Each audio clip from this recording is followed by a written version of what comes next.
Two great mysteries dominate our lives, love and money. What is love is a question that has been endlessly explored in stories, songs, books, movies, and television. But the same cannot be said about the question, what is money? It's not surprising that monetary theory hasn't inspired any blockbuster movies, but it was not even mentioned at the schools most of us attended. For most of us, the question, where does money come from, brings to mind a picture of the mint printing bills and stamping coins. Money, most of us believe, is created by the government. It's true, but only to a point. Those metal and paper symbols of value we usually think of as money are indeed produced by an agency of the federal government called the Mint. But the vast majority of money is not created by the Mint. It is created in huge amounts every day by private corporations known as banks. Most of us believe that banks lend out money that has been entrusted to them by depositors. Easy to picture, but not the truth. In fact, banks create the money they loan, not from the bank's own earnings, not from the money deposited, but directly from the borrower's promise to repay.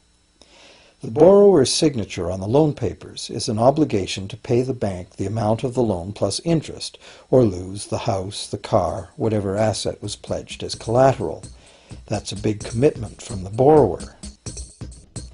What does the same signature require of the bank?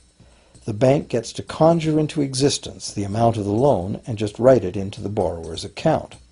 Sound far-fetched? Surely that can't be true. But it is.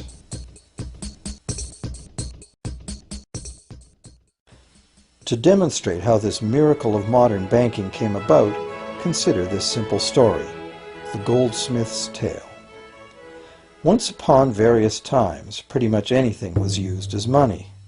It just had to be portable, and enough people had to have faith that it could later be exchanged for things of real value, like food, clothing, and shelter. Shells, cocoa beans, pretty stones, even feathers have been used as money. Gold and silver were attractive, soft, and easy to work with, so some cultures became expert with these metals. Goldsmiths made trade much easier by casting coins, standardized units of these metals whose weight and purity was certified. Well, to protect his gold, the goldsmith needed a vault, and soon his fellow townsmen were knocking on his door, wanting to rent space to safeguard their own coins and valuables. Before long, the goldsmith was renting every shelf in the vault and earning a small income from his vault rental business. Years went by, and the goldsmith made an astute observation. Depositors rarely came in to remove their actual physical gold, and they never all came in at once. That was because the claim checks the goldsmith had written as receipts for the gold were being traded in the marketplace as if they were the gold itself. This paper money was far more convenient than heavy coins, and amounts could simply be written instead of laboriously counted one by one for each transaction. Meanwhile, the goldsmith had another business. He lent out his gold, charging interest. Well, as convenient claim check money came into acceptance, borrowers began asking for their loans in the form of these claim checks instead of the actual metal.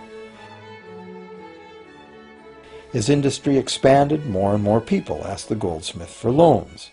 This gave the goldsmith an even better idea.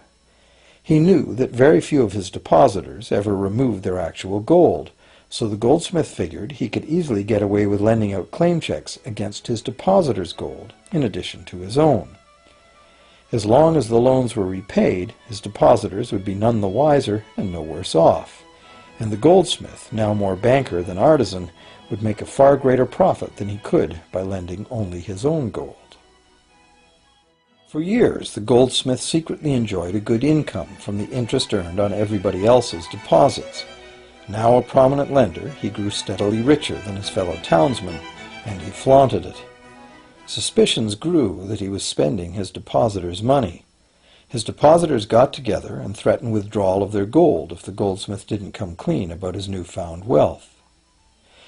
Contrary to what one might expect, this did not turn out to be a disaster for the goldsmith. Despite the duplicity inherent in his scheme, his idea did work. The depositors had not lost anything. Their gold was all safe in the goldsmith's vault. Well, rather than taking back their gold, the depositors demanded that the goldsmith, now their banker, cut them in by paying them a share of the interest. And that was the beginning of banking. The banker paid a low interest rate on deposits of other people's money that he then loaned out at a higher interest. The difference covered the bank's cost of operation and its profit. The logic of this system was simple, and it seemed like a reasonable way to satisfy the demand for credit. However, this is not the way banking works today. Our goldsmith banker was not content with the income remaining after sharing the interest earnings with his depositors, and the demand for credit was growing fast as Europeans spread out across the world. But his loans were limited by the amount of gold his depositors had in his vault. That's when he got an even bolder idea. Since no one but himself knew what was actually in his vaults, he could lend out claim checks on gold that wasn't even there. As long as all the claim check holders didn't come to the vault at the same time and demand real gold, how would anyone find out? This new scheme worked very well, and the banker became enormously wealthy on the interest paid on gold that did not exist. The idea that the banker would just create money out of nothing was too outrageous to believe, so for a long time the thought did not occur to people. But the power to just invent money went to the banker's head, as you can well imagine. In time, the magnitude of the banker's loans and his ostentatious wealth did trigger suspicions once again.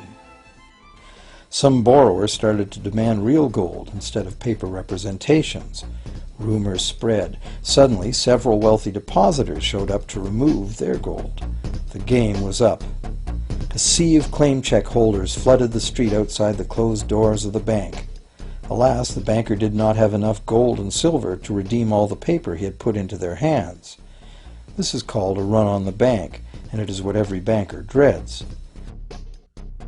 This phenomenon of a run on the bank ruined individual banks and, not surprisingly, damaged public confidence in all bankers. It would have been straightforward to outlaw the practice of creating money from nothing. But the large volumes of credit the bankers were offering had become essential to the success of European commercial expansion. So instead, the practice was legalized and regulated. Bankers agreed to abide by limits on the amount of fictional loan money that could be lent out. The limit would still be a number much larger than the actual value of gold and silver in the vault. Quite often the ratio was 9 fictional dollars to 1 actual dollar in gold. These regulations were enforced by surprise inspections. It was also arranged that, in the event of a run, central banks would support local banks with emergency infusions of gold. Only if there were runs on a lot of banks simultaneously would the banker's credit bubble burst and the system come crashing.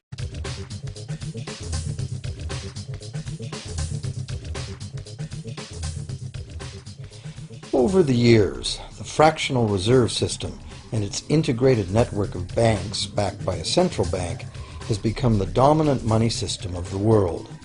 At the same time, the fraction of gold backing the debt money has steadily shrunk to nothing.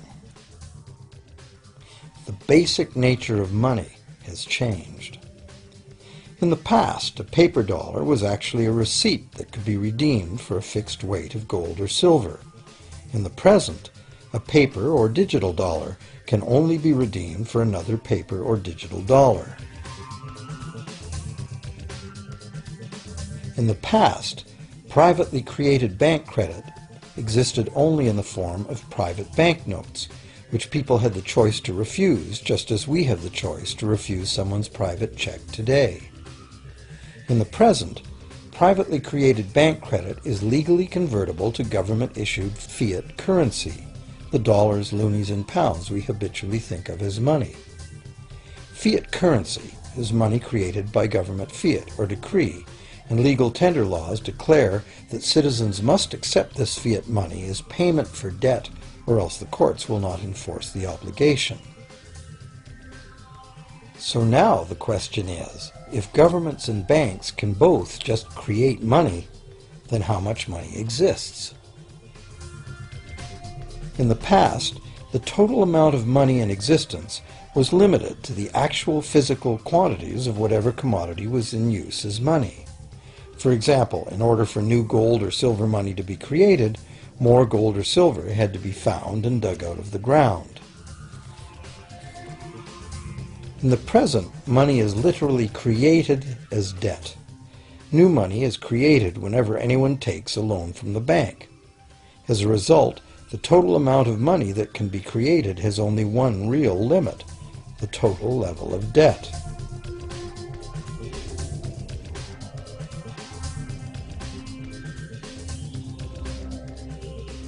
Governments place an additional statutory limit on the creation of new money by enforcing rules known as fractional reserve requirements. Essentially arbitrary, fractional reserve requirements vary from country to country and from time to time. In the past, it was common to require banks to have at least $1 worth of real gold in the vault to back $10 worth of debt money created. Today, reserve requirement ratios no longer apply to the ratio of new money to gold on deposit, but merely to the ratio of new debt money to existing debt money on deposit in the bank. Today, a bank's reserves consist of two things: the amount of government-issued cash or equivalent that the bank has deposited with the central bank, plus the amount of already existing debt money the bank has on deposit. To illustrate this in a simple way, let's imagine that a new bank has just started up and has no depositors yet. However, the bank's investors have made a reserve deposit of $1,111.12 of existing cash money at the central bank. The required reserve ratio is 9-to-1. Step 1. The door is open and the new bank welcomes its first loan customer. He needs $10,000 to buy a car. At the 9-to-1 reserve ratio, the new bank's reserve at the central bank, also known as high-powered money, allows it to legally conjure into existence 9 times that amount, or $10,000, on the basis of the borrower's pledge of debt. This $10,000 is not taken from anywhere. It's brand new money simply typed into the borrower's account as bank credit. The borrower then writes a check on that bank credit to buy the used car. Step 2. The seller then deposits this newly created $10,000 at her bank. Unlike the high-powered government money deposited at the central bank, this newly created credit money cannot be multiplied by the reserve ratio. Instead, it's divided by the reserve ratio. At a ratio of 9-to-1, a new loan of $9,000 can be created on the basis of the $10,000 deposit. Step 3. If that $9,000 is then deposited by a third party at the same bank that created it or at a different one, it becomes the legal basis for a third issue of bank credit, this time for the amount of $8,100. Like one of those Russian dolls, where each layer contains a slightly smaller doll inside, each new deposit contains the potential for a slightly smaller loan in an infinitely decreasing series. Now, if the loan money created is not deposited at the bank, the process stops. That's the unpredictable part of the money creation mechanism.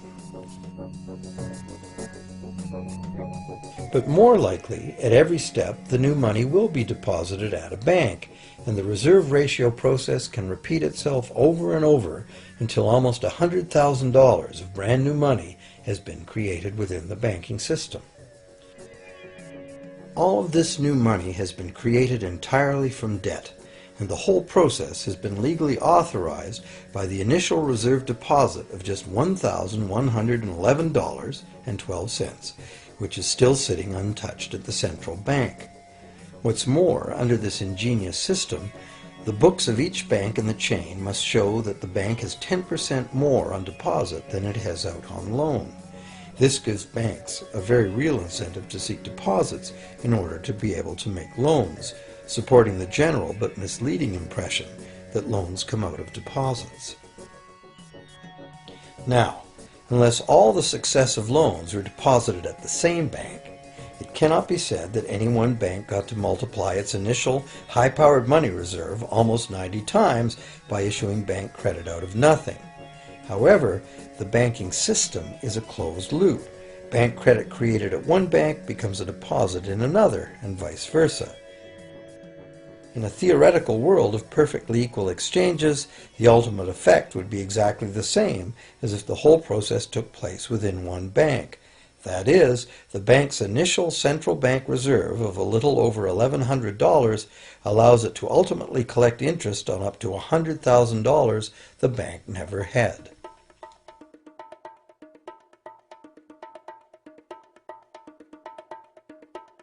If that sounds ridiculous, try this. In recent decades, as a result of steady lobbying by the banks, the requirements to make a reserve deposit at the nation's central bank have all but disappeared in some countries, and actual reserve ratios can be much higher than 9-to-1. For some types of accounts, 20-to-1 and 30-to-1 ratios are common. And even more recently, by using loan fees to raise the required reserve from the borrower, banks have now found a way to circumvent reserve requirement limitations entirely. So, while the rules are complex, the common sense reality is actually quite simple. Banks can create as much money as we can borrow.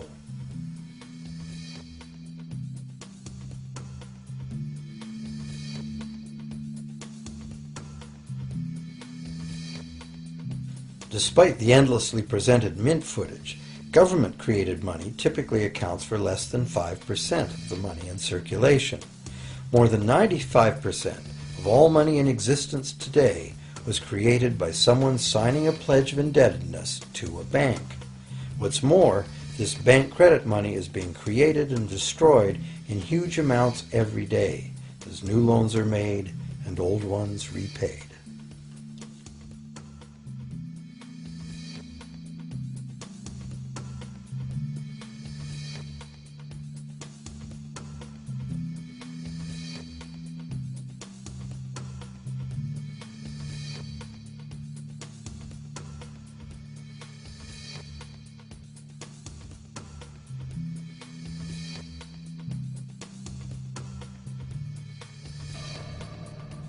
Banks can only practice this money system with the active cooperation of government. First, governments pass legal tender laws to make us use the national fiat currency. Secondly, governments allow private bank credit to be paid out in this government currency. Thirdly, government courts enforce debts. And lastly, governments pass regulations to protect the money system's functionality and credibility with the public, while doing nothing to inform the public about where money really comes from. The simple truth is that when we sign on the dotted line for a so-called loan or mortgage, our signed pledge of payment, backed by the assets we pledge to forfeit should we fail to value involved in the transaction. To anyone who believes we will honor our pledge, that loan agreement or mortgage is now a portable, exchangeable, and saleable piece of paper. It's an IOU. It represents value and is therefore a form of money. This money the borrower exchanges for the bank's so-called loan. Now, a loan in the real world means that the lender must have something to lend. If you need a hammer, my loaning you a promise to provide a hammer I don't have won't be of much help. But in the artificial world of money, a bank's promise to pay money it doesn't have is allowed to be passed off as money, and we accept it as such.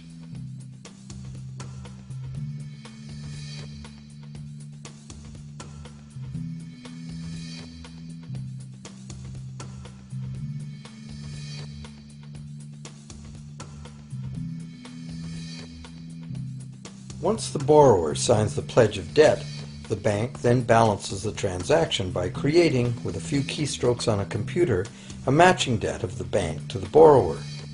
From the borrower's point of view, this becomes loan money in his or her account, and because the government allows this debt of the bank to the borrower to be converted to government fiat currency, everyone has to accept it as money. Again, the basic truth is very simple. Without the document the borrower signed, the banker would have nothing to lend. Have you ever wondered how everyone, governments, corporations, small businesses, families, can all be in debt at the same time and for such astronomical amounts? Have you ever questioned how there can be that much money out there to lend? Now you know. There isn't. Banks do not lend money. They simply create it from debt. And as debt is potentially unlimited, so is the supply of money. And as it turns out, the opposite situation is also true. Isn't it astounding that despite the incredible wealth of resources, innovation, and productivity that surrounds us, almost all of us, from governments to companies to individuals, are heavily in debt to bankers? If only people would stop and think, how can that be? How can it be that the people who actually produce all the real wealth in the world are in debt to those who merely lend out the money that represents the wealth? Even more amazing is that once we realize that money really is debt, we realize that if there was no debt, there'd be no money.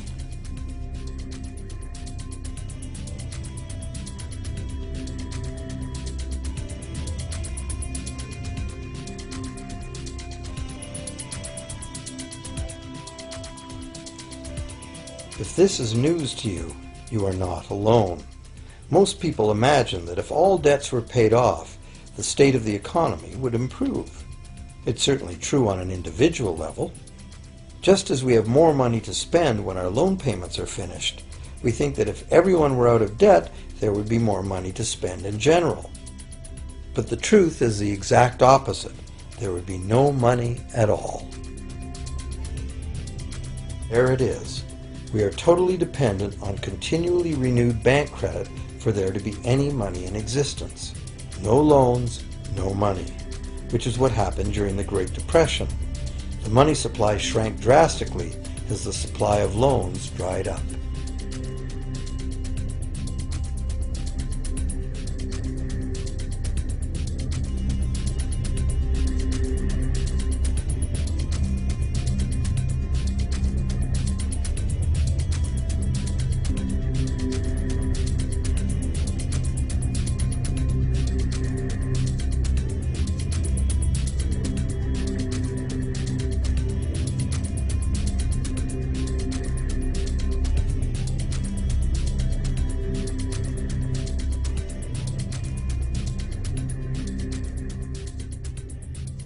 And that's not all.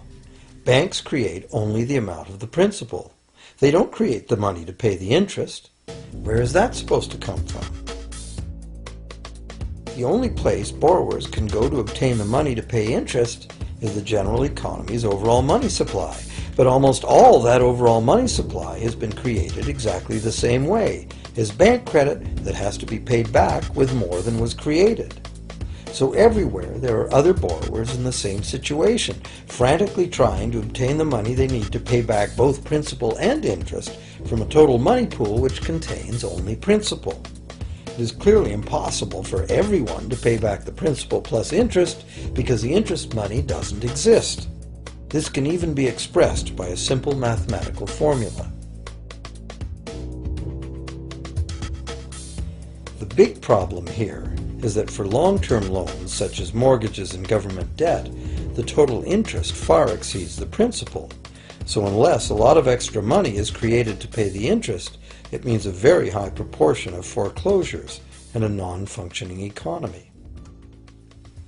To maintain a functional society, the rate of foreclosure needs to be low. And so, to accomplish this, more and more new debt money has to be created to satisfy today's demands for money to service the previous debt. But of course, this just makes the total debt bigger, and that means more interest must ultimately be paid, resulting in an ever-escalating and inescapable spiral of mounting indebtedness.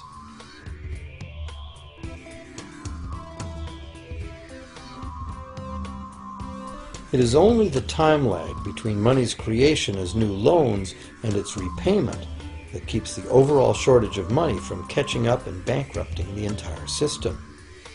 However, as the bank's insatiable credit monster gets bigger and bigger, the need to create more and more debt money to feed it becomes increasingly urgent. Why are interest rates so low? Why do we get unsolicited credit cards in the mail? Why is the U.S. government spending faster than ever? Could it be to stave off collapse of the entire monetary system? A rational person has to ask, can this really go on forever? Isn't a collapse inevitable?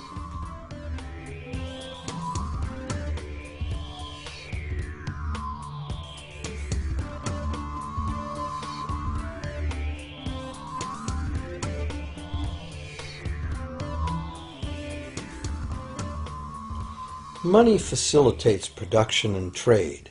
As the money supply increases, money just becomes increasingly worthless unless the volume of production and trade in the real world grows by the same amount. Add to this the realization that when we hear that the economy is growing at 3% per year, it sounds like a constant rate, but it's not. This year's 3% represents more real goods and services than last year's 3% because it's 3% of the new total. Instead of a straight line, as is naturally visualized from the words, it is really an exponential curve getting steeper and steeper. The problem, of course, is that perpetual growth of the real economy requires perpetually escalating use of real-world resources and energy. More and more stuff has to go from natural resource to garbage every year, forever, just to keep this system from collapsing.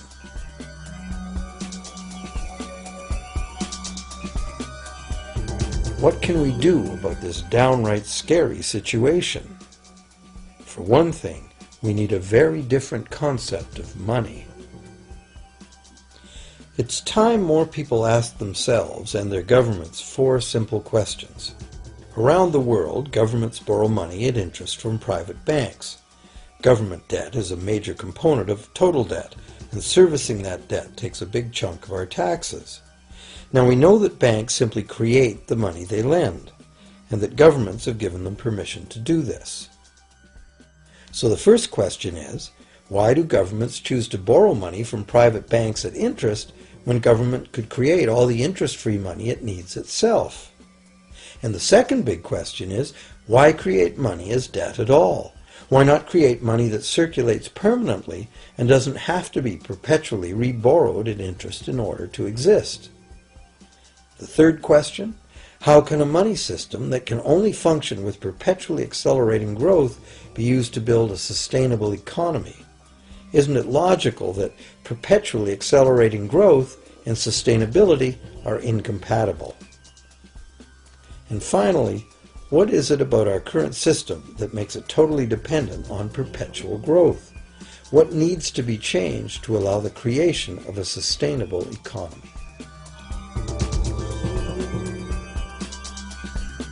At one time, charging any interest on a loan was called usury and was subject to severe penalties, including death.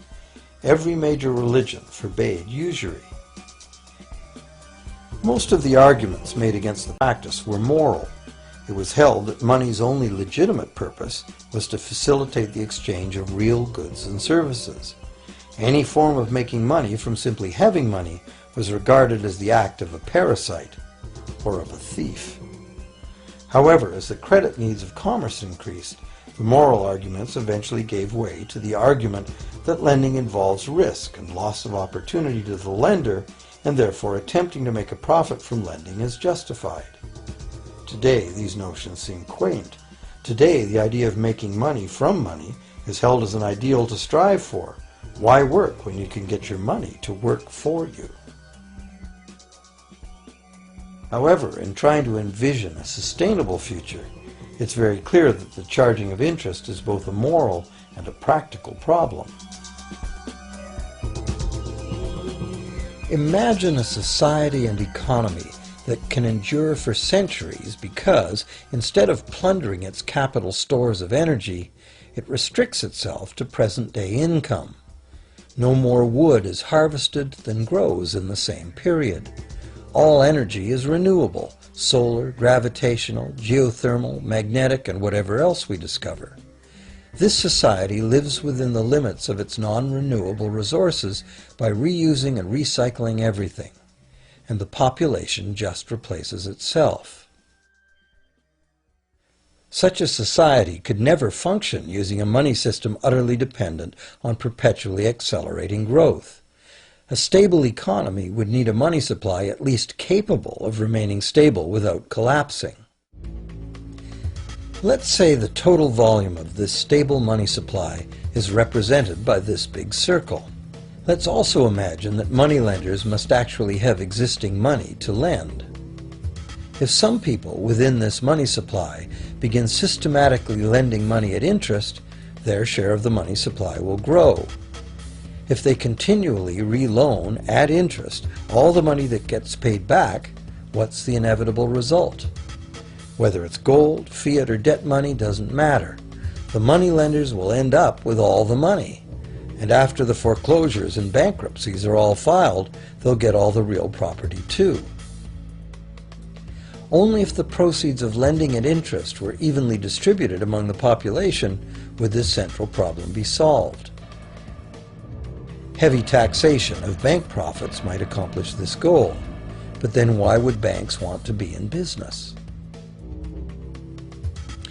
If we were ever able to free ourselves of the current situation, we could imagine banking run as a non-profit service to society, dispersing its interest earnings as a universal citizen dividend, or lending without charging interest at all.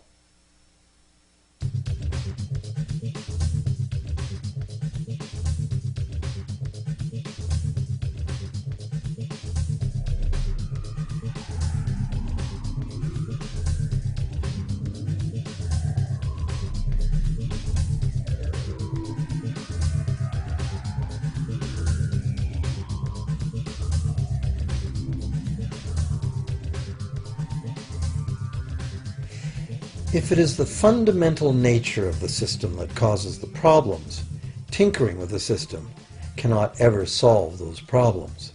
The system itself must be replaced.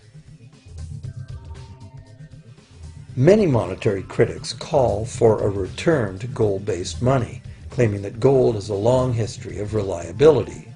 They ignore the many scams that can be played with gold, shaving coins, debasing the metal, cornering the market, all of which were abundantly practiced in ancient Rome and contributed to its fall.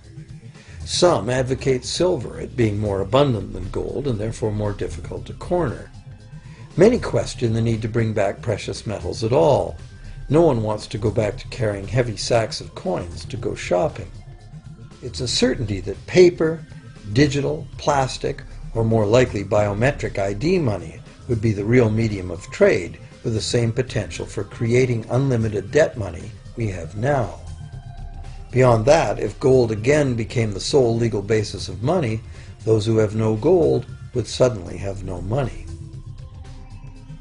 Other monetary reform advocates have concluded that greed and dishonesty are the main problems, and that there may be better ways to create an honest and equitable money system than returning to silver or gold. Inventive minds have proposed a variety of alternate ways to create money. Many private barter systems create money as debt, much as banks do, but it is done openly and without charging interest. An example is a barter system in which debt is expressed as pledges of hours of work, all work being valued equally at a dollar figure that then allows hours to be equated with the dollar price of goods. This kind of money system can be set up by anyone who can devise a way to do the accounting and find willing and trustworthy participants. Setting up a local barter money system, even if it were little used now, would be prudent emergency planning for any community.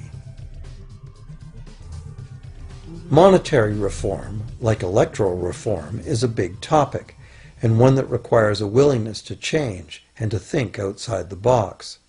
Monetary reform, again, like electoral reform, will not come easily, because the enormously powerful interests that benefit from the existing system will do their utmost to maintain their advantage. Now that we've seen that money is just an idea, and that in reality money can be whatever we make it, here's one very simple alternative monetary concept to consider. This model is based on systems that have worked in the past, in England and America, systems that were undermined and destroyed by the goldsmith bankers and their fractional reserve system.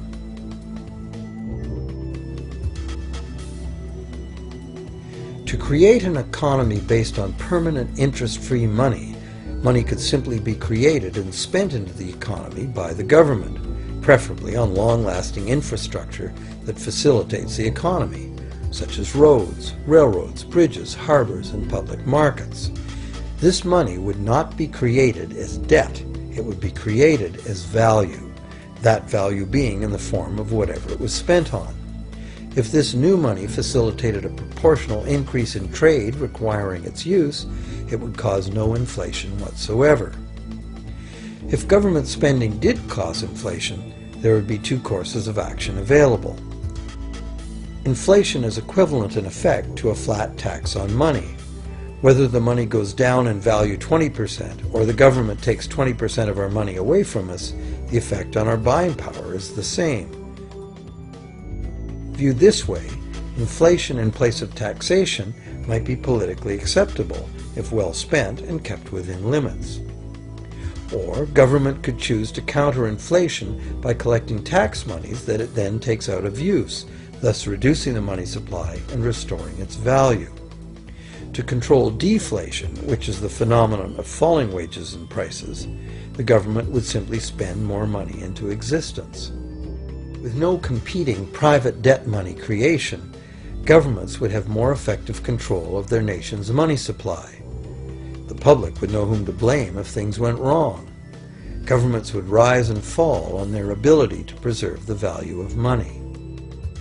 Government would operate primarily on taxes, as it does now, but tax money would go much, much further, as none of it would be required to pay interest to private bankers. There could be no national debt if the federal government simply created the money it needed. Our perpetual collective servitude to the banks through interest payments on government debt would be impossible.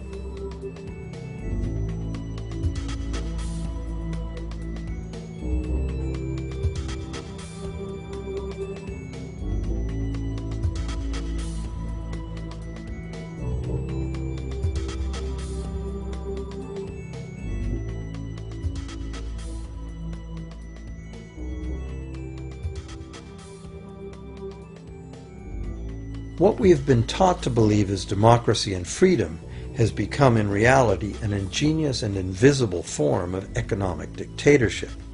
As long as our entire society remains utterly dependent on bank credit for its supply of money, bankers will be in the position to make the decisions on who gets the money they need and who doesn't.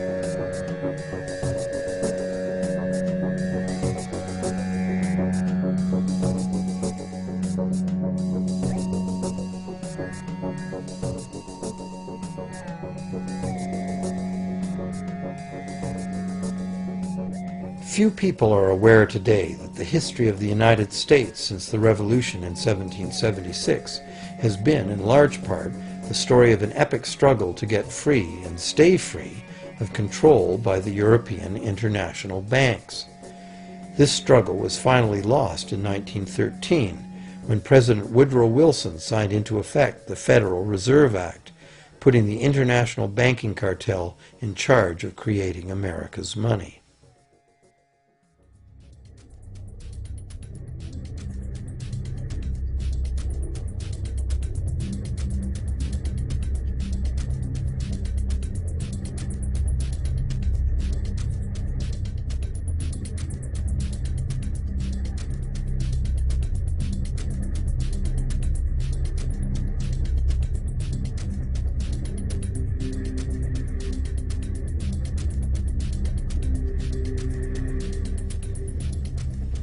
The power of this system is deeply ingrained.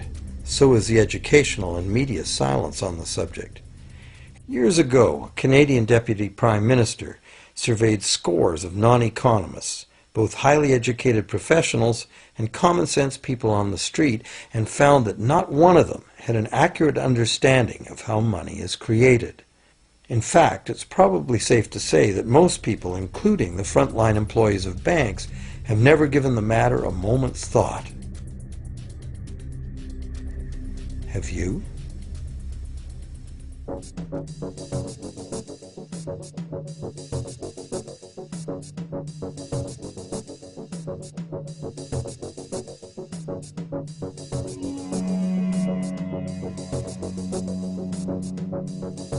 The modern money-as-debt system was born a little over 300 years ago, when the first Bank of England was set up with a royal charter for fractional lending of gold receipts at a modest ratio of 2 to 1. That modest ratio was just the proverbial foot in the door. The system is now worldwide, creates virtually unlimited amounts of money out of thin air, and has almost everyone on the planet chained to a perpetually growing debt that can never be paid off.